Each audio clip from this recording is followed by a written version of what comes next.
NFC here, where we start with the Green Bay Packers, Seattle Seahawks. They're pretty much battling for that 7 seed at this point, and the Green Bay Packers would clinch it with the Seattle or Green Bay loss, or all they have to do is beat the Chicago Bears, and they are locked into that 7 seed to play either the Dallas Cowboys or the Detroit Lions, depending on how the Commanders play the last week of the season. Yeah, and that's going to be interesting. So the Packers historically destroy the Bears, right? That's Right. that's how it's been the last several years. But that's what we also said last year with the Lions as well, where they historically beat up on the Lions. They Yeah. historically own them. And the Bears, I think they own them a little bit more than they own the Lions. You Yeah. see a scenario where the Bears upset them and the Packers are out of the playoffs because of it, back-to-back years. Yeah, definitely. Last year I was the one who went against the media. I was like, I do not care that the Packers historically own the Lions. I picked the Lions to play spoiler in that game. I thought it'd be hilarious to see the Lions upset Aaron Rodgers, and it would be the first time that the Lions had beat the Packers twice in a season in pretty much 10 years or 10 to 20 years. So I picked the Lions to win that game going against the narrative.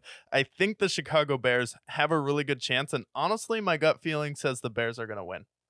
Because I just think with everything Matt Eberflus has done with that team, especially defensively, they went toe to toe with the Detroit Lions, albeit in Chicago. And then that's kind of been Jared Goff's house of horrors throughout his career, has been Chicago. And then you also look at it with Cole Kmet being the foundation, being the centerpiece for that franchise. Does he have one more big game in him? Hmm. And then you also look at it that even though this game doesn't matter to the Chicago Bears, you're locked into that number one pick. So you're not playing for draft status at this point. Matt Eberflus is trying to build a culture there, as the Bears have said they're going to keep him as his head coach. And then Justin Fields is also auditioning for a job. So Hmm. this is one of the biggest games for him because he gets to spoil the Packers basically season and chance of making the playoffs. So you can look at it like everyone in that division hates the Packers. Like Yeah. Vikings fans are happy for the Lions, Bears fans are happy for the Lions. They're like anyone but the Packers in that division because they got Brett Favre and Aaron Rodgers back to back, and now Jordan Love has more passing yards than any Bears quarterback. So I think this is a prime situation for an upset. Yeah, I think with all those things that you mentioned there, I think I'm looking at the graphic now. I'm looking at ESPN after the game, right? And it says 2023 lost to the Lions, 2024 lost to the Bears to spoil their playoff hopes. Because all they needed to do was beat the Lions to make the playoffs last year. Yeah, and it could set up a historic run for both teams because the Lions go on to win the division next year. Who's to say that the Bears won't go on and win the division next year if they get Caleb Williams? Yeah, exactly. So I'm actually going to go with you on this one. I actually do think the Bears are going to upset the Packers Okay. for that second time. So then it would come down to a Seattle Seahawks and a Vikings loss, and they would still be able to make the playoffs here. Let me pull up who both of those teams play. I believe Seattle. Let me pull it up here. So in this game, Seattle plays the Cardinals in Arizona. Seattle has kind of been on a skid here. They just lost to the Steelers at home. Arizona just beat Philadelphia, feeling good about themselves. Do you think Arizona has a chance in this game and Kyler Murray can play spoiler versus the Seahawks? Yeah, I think so. I think of all the teams in the division that the Cardinals face historically, I think the Seahawks are the team that they always play the closest. So it's kind of reminds me of how the Vikings and Lions are historically. They Yeah. play very close. It always comes down to a last second drive. And I think Kyler, I mean, he's kind of in a similar situation where it doesn't really, their draft pick doesn't matter all that much. I think they're going to be seeking to have Marvin Harrison Jr. I think that's the guy that they're targeting the most. And they can get that whether that's at 3 or 4. So it doesn't really matter at the end of the day. So I definitely think they can. I do think the Seahawks will win though, Mhm. just because I think that um Revenge in Dallas. Okay. That's a good matchup too then. yeah, so it's weird because I think the 7th seed, it's going to be the Cowboys at 2 at this point because of the refs rigging the game for them last week. Um and there's not whoever ends up getting the 7th seed, I don't think the storyline's going to be all that compelling.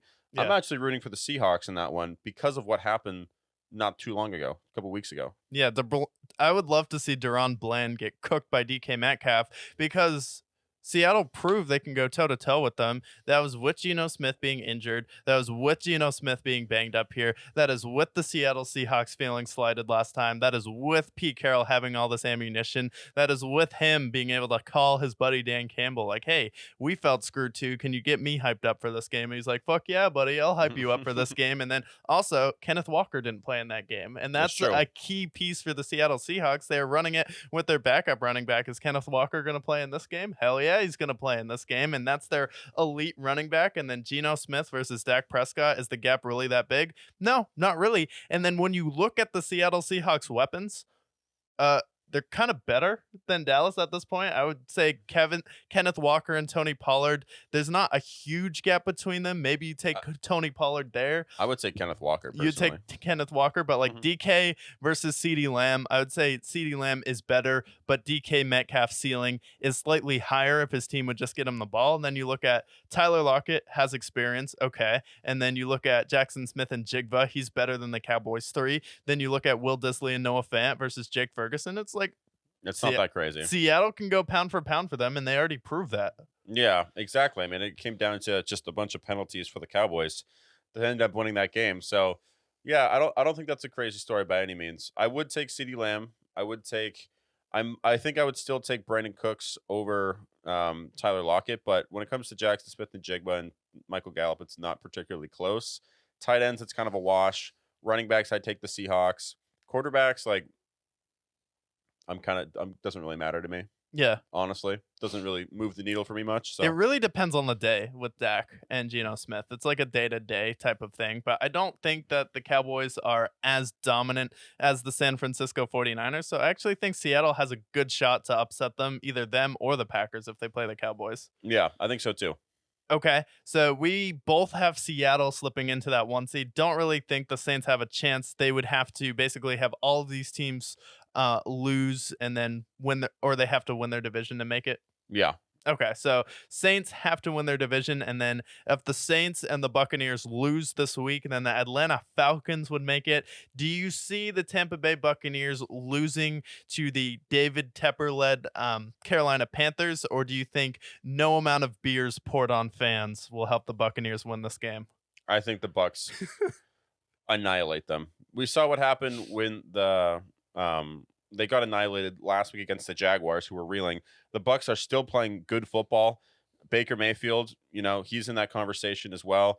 When someone like Colin Cowherd was saying he should retire at the beginning of the season, he's gone on an absolute tear. He's had better numbers than Patrick Mahomes in this season. Look at the numbers. So I think unless if hell freezes over and unless if the sky starts raining meatballs, I think Yeah. that it's going to be the Bucks. Yeah, and the NFL wants them to win too because we talked about the Pittsburgh Steelers, how they fell off. They started 10-0, 11-0, and then they didn't win a single game after that. And then the Philadelphia Eagles have the same vibe of that Steelers team. Devontae Smith basically saying we are lost right now. We don't know what we're doing. AJ Brown disappearing after that incredible run that he had when he was putting himself in the MVP conversation with Jalen Hurts there. And then you have that coming around to a matchup with the Tampa Bay Buccaneers. And I think Philadelphia, it's not going to jump Dallas this week. And I feel like at this point, they should probably just rest their starters versus the Giants. And you'd rather see your players get healthy than risk someone like one of your stars getting hurt here. The problem is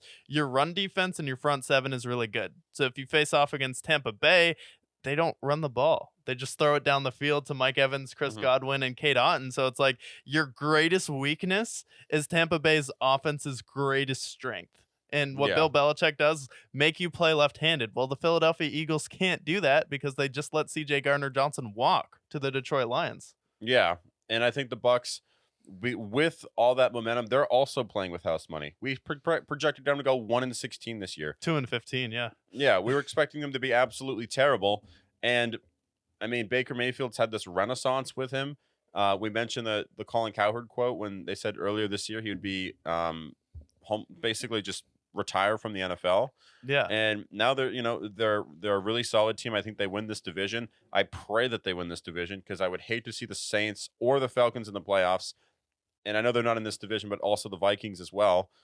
The Bucks, we have Baker Mayfield. He is a star, whether he is a top 10 quarterback or not. He is this year. The NFL loves him. Yeah. The NFL loves Baker Mayfield, and so do the fans. So I think they're going to be pushing for the Bucks to get the win. Okay. And then that brings us to the LA Rams. They basically just win and they would be locked into that 6 seed there. And then we have the Lions slipping into the 7th. So even if they lose, I still think that the Rams have the tiebreaker. So they would pretty much be locked into that 6 seed and they would face off against the Detroit Lions here in that first round. And this is where I think it comes full circle for the Lions. We saw them. They traded Matt Stafford. They went 3-13, and then they started to build the roots. They Yeah. started to bite some kneecaps. They started to like the taste of blood. And this is when it's a full circle moment for Detroit. This is when their curse is lifted, and they get their first playoff win since 1993 by beating Sean McVay and the team that traded away Jared Goff. Do you see any way that the Rams could upset them? Like Cooper Kupp and Puka Nacua just going off in this game? Of course. I mean, I'm not going to count against Matt Stafford, Sean McVay, and all those guys there. They've been to a Super Bowl. They have playoff success. So it's not impossible. I just think the Lions, like, it feels like their year. And then maybe this is my emotions taking over because I am a big fan of this team this year. But I think this is the Lions year they get their playoff win. And if they don't, it's going to be a real blow, I think. Yeah. Isn't that cool that we said this would happen too? I was like, We did. the NFL probably wants this matchup in the first round. And we were talking about this weeks ago before anyone else. We were talking about Philadelphia versus Tampa Bay weeks ago before anyone else. And then we were talking about Dallas as the 2 seed versus potentially Seattle getting revenge or the Green Bay Packers there. So been pretty much spot on with the NFC playoff picture. And then